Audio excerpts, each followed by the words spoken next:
Nagaon bike চালকসকলৰ বাবে সুখবৰ। নগাঁও চলচলিত মুকলি হ'ল SB অটোমোবাইল নামেৰে এখনি চাৰ্জাৰ স্কুটি বিপণী। নগাঁও বাইক চালকসকলৰ বাবে সুখবৰ। এতিয়া নগাঁও চলচলি SB অটোমোবাইলতে পাব অত্যাধুনিক প্ৰযুক্তিৰ চাৰ্জাৰ স্কুটি। আপুনিও মনে মনে ভাবি আছে নেকি এখন চাৰ্জাৰ স্কুটি কিনিম বুলি? তেন্তে পলম নকৰি আহিব পাৰে এই SB অটোমোবাইলত। আজি দুৱাৰ মুকলি অনুষ্ঠানত উপস্থিত থাকি লক্ষ্মীপ্ৰসাদ দেউৰী বিপণীখনৰ দুৱাৰ মুকলি কৰে। উক্ত অনুষ্ঠানত উপস্থিত থাকে ভকতগাঁও জিলা পৰিষদৰ সদস্য, লগতে দিব্যাংগ মঞ্চৰ নেতা মোস্তফা কামাল উপস্থিত থাকি গুৰুত্বপূৰ্ণ ভাষণ প্ৰদান কৰে। বৰ্তমান পৰিৱেশ পৰিস্থিতিৰ প্ৰতি লক্ষ্য ৰাখি যেনে ইন্ধনৰ মূল্য বৃদ্ধি, বায়ু প্ৰদূষণ আদি সমস্যাৰ সময়ত এই চাৰ্জাৰ স্কুটি বিপণীয়ে যথেষ্ট ভাল পদক্ষেপ গ্ৰহণ কৰিব বুলি শলাগ লৈ উপস্থিত লোকসকলে।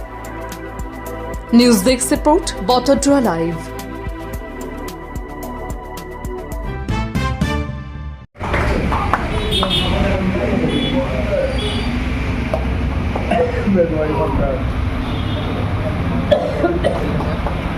এই ভিং ৰোডৰ চলচলিত উপস্থিত থকা সমূহ ৰাইজ SB কাৰ স্বত্বাধিকাৰী আণ্ডাৰ SB অটোমোবাইলছৰ আজি এটি আমাৰ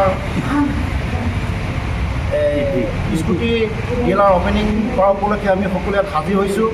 আজি শুভ দিন, শুভক্ষণত আজি এই অনুষ্ঠানটো মুকলি হওক বুলি আৰু এইটো সুকলমে পাৰ হ'ব বুলি মই আজি ইটা কাটি এই ৰুম আজি অপেনিং কৰিলোঁ। ধন্যবাদ।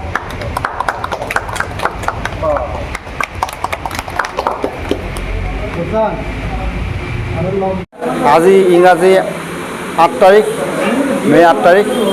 আজি আমি উপস্থিত হৈছোঁ আহি চলচলি ঢিং ৰোড SB অটোমোবাইলছত। এই মাটি মালিক হিচাপে মই এই গৃহটি নিৰ্মাণ কৰি দিছোঁ। এই গৃহটিত আজি নতুনকৈ ইলেক্ট্ৰনিক স্কুটি ডিলাৰ হিচাপে আজি অপেনিং কৰা হৈছে। এই ইলেক্ট্ৰনিক স্কুটি তাৰ সুবিধাসমূহ হৈছে যে আজিকালি যি তেলৰ ক্ৰাইচিছ, যি গাড়ী মটৰৰ অশান্তি, যি যান জঁটৰ ভিৰ হুলস্থুল, গতিকে এই ইলেক্ট্ৰনিক আপোনাৰ স্কুটি ব্যৱহাৰ কৰিলে বহুতো লোকে সুফল পাব, আৰামদায়ক পাব। আৰু এইখন গাড়ী মই নিজে চলাইছোঁ, নিজে মই ব্যৱহাৰ কৰি চাইছোঁ। আৰু আপোনালোকেও এইখন লৈ এবাৰ ব্যৱহাৰ কৰি চাওক। কম খৰচ, কম সময়ত আপুনি নিজৰ কাম সুবিধা কৰি ল'ব পাৰিব আৰু ইয়াৰ বহুত ছেফটি আছে। গতিকে এইখিনিকে কৈ সফল হ'ব বুলি ভাবি আগন্তুক আহি থকা দিনত আপোনালোকে এই আমাৰ ডিলাৰলৈ আহক, স্কুটিৰ বিষয়ে ভালকৈ জানি লওক আৰু আপোনালোকে নিজেও এখন এখন লৈ পেলাই ব্যৱহাৰ কৰি নিজৰ জীৱনটো সুৰক্ষা কৰক। ধন্যবাদ। পোনপ্ৰথমে মই SB অটোমোবাইলছৰ কৰ্তৃপক্ষক মই শুভেচ্ছা দিম, কাৰণ মোৰ জিলা পৰিষদ ভকতগাঁও জিলা পৰিষদত আজি ইলেক্ট্ৰিক চাৰ্জিং বাইক বা স্কুটিৰ এখন ডিলাৰ খুলিছে। গতিকে অতিকৈ আনন্দিত হৈছোঁ মই, কাৰণ মই যিহেতু বেচিকেলি এজন ইলেক্ট্ৰিকেল ইঞ্জিনিয়াৰ। গতিকে মই যেতিয়া ফাইনেল ইয়াৰ প্ৰজেক্ট কৰি আছিলোঁ, প্ৰজেক্টত মোৰ প্ৰজেক্ট গাইড ছাৰে কৈছিলে যে আজিৰ পৰা 10 ইয়াৰ্ছ পিছত 30 to 40% মাৰ্কেট ইলেক্ট্ৰিক কাৰ বা ইলেক্ট্ৰিক বাইক, ইলেক্ট্ৰিক স্কুটিয়ে দখল কৰিব। আজি দেখা গৈছে, আজি 12 বছৰ আগৰ কথা, আজিৰ তাৰিখত আমাৰ এই চলচলিৰ নিচিনা অঞ্চলত বাইকৰ ডিলাৰ, ইলেক্ট্ৰিক বাইকৰ ডিলাৰ খুলিছে। গতিকে অতিকৈ আনন্দিত হৈছোঁ। ইয়াৰ দ্বাৰা আমাৰ যিটো বায়'ডাইভাৰ্চিটি তাত বহুত হেল্প হ'ব। আমাৰ প্ৰদূষিত হৈ আছে আমাৰ অঞ্চল, আমাৰ বায়ু প্ৰদূষণৰ ফলত বহুত ধৰণৰ বেমাৰ আজাৰ হয়। গতিকে আমি যদি পেট্ৰলিয়ামৰ যি অভাৱ, তাৰ অভাৱ দূৰ কৰাৰ কাৰণে বা আমি যদি আমাৰ সহজভাৱে অতি কম খৰচত আমি ইলেক্ট্ৰিক স্কুটি চলাওঁ, তেতিয়াহ'লে আমাৰ আৰ্থিক দিশতো অলপ লাভালাভ হ'ব আৰু সামাজিক দিশত পৰিৱেশৰ ক্ষেত্ৰতো আমাৰ লাভালাভ হ'ব। আকৌ এবাৰ মই শুভেচ্ছা জ্ঞাপন কৰিলোঁ।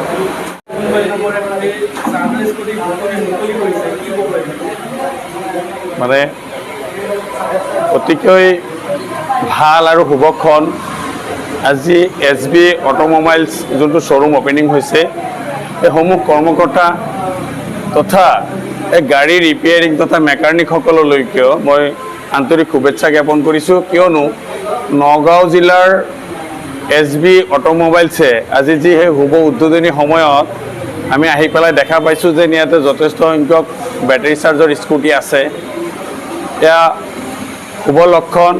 তাৰ ভিতৰত আৰু এটা চবতকৈ ভাল কথা এইটোৱেই যে মই নিজে এজন দিব্যাংগ, গতিকে ইয়াতে আমাৰ পাৰ্চনছ উইথ ডিজিবিলিটিজৰ কাৰণে 3 হুইল চাৰ্জিং বেটাৰী চাৰ্জৰ স্কুটি ইয়াত উপলব্ধ আছে। জয়তে ভাৰতৰ প্ৰধানমন্ত্ৰী ডাঙৰীয়াই আমাৰ ইকো ডাইভাৰ্চিটিটো টনকিয়াল আৰু শক্তিশালী কৰিবৰ কাৰণে ভাৰতৰ অংগ ৰাষ্ট্ৰসমূহৰ বিভিন্ন ধৰণৰ হেঁচা, যিহেতু আমি খনিজ সম্পদৰ কাৰণে বেলেগ ৰাষ্ট্ৰলৈকে নিৰ্ভৰ কৰিব লগা হয়, সেই সুযোগতে এই বেটাৰী চাৰ্জৰ স্বাৱলম্বী ভাৰত যি স্বশক্তি ভাৰত অভিযানত আমাৰ এই বেটাৰী চালিত স্কুটিয়ে আগন্তুক দিনত সহায় আগবঢ়াব আৰু আমাৰ দিব্যাংগসকলে অতি সহজ মূল্যত ইয়াত এই তিনিচকীয়া বাহন বেটাৰী চাৰ্জৰ পাব। গতিকে আমি সমূহ দিব্যাংগ ভাই ভনীসকলক জনাওঁ যেন সুদূৰ দিল্লী মুম্বাইৰ পৰা আপোনাৰ অনলাইনত বুকিং কৰি বিভিন্ন ফ্ৰড আৰু দালালৰ প্ৰলোভনত কৰিব লগা হয়। গতিকে ইয়াত নিজে স্বচক্ষুৱে চাই টেষ্ট ড্ৰাইভ কৰি ইয়াৰ পৰা আমাৰ এই দিব্যাংগসকলে যাতে স্কুটিসমূহ ক্ৰয় কৰে, যিহেতু এইটো বেটাৰী চালিত হয় আৰু যথেষ্ট সংখ্যক মাইলেজ। ময়ো এদিন আহি পেলাই টেষ্ট ড্ৰাইভ অলপ দিছিলোঁ।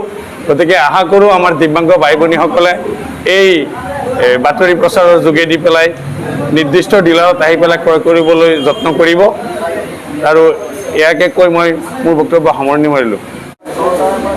এই SB অটোমোবাইলৰ অপেনিঙত আজি আহি মই খুবেই আনন্দিত আৰু এই পদক্ষেপ আমাৰ এই অঞ্চলৰ SB কাৰ বাজাৰৰ স্বত্বাধিকাৰ বাহৰুল্লাক মই বহুতেই ধন্যবাদ জনাইছোঁ যে তেওঁ এনেকুৱা এটা পদক্ষেপ লৈছে, যিটো পদক্ষেপ আমাৰ ভাৰত চৰকাৰে বহুত দিনৰ পৰা আমাক কৈ আহিছে যে আমি এতিয়া এই যিটো পলিউশ্যন যিমান বাঢ়িছে তাৰ বিপৰীতে আমাৰ এই ইলেক্ট্ৰিক বাহনৰ পিনে আমি যিমানেই যাম আমাৰ এই অঞ্চলৰ কাৰণে বা আমাৰ এই দেশৰ কাৰণে আমাৰ বহুত ভাল হ'ব। আৰু সেই পদক্ষেপত আমাৰ বাহৰুল্লাই এই অঞ্চলটোত আমাৰ বিশেষকৈ ইলেক্ট্ৰিক অটোমোবাইল খুব কমেই আমি দেখিব পাইছোঁ আৰু সেইটো পদক্ষেপ তেওঁ লোৱাৰ কাৰণে মই বহুতে বেছি ভাল পাইছোঁ আৰু মই আশা কৰিছোঁ যে ৰাইজেও এই পদক্ষেপটো আঁকোৱালি ল'ব আৰু বেছিকৈ আমাৰ ইলেক্ট্ৰিক ভেহিকেলৰ পিনে তেওঁলোক আগবাঢ়ি যাব।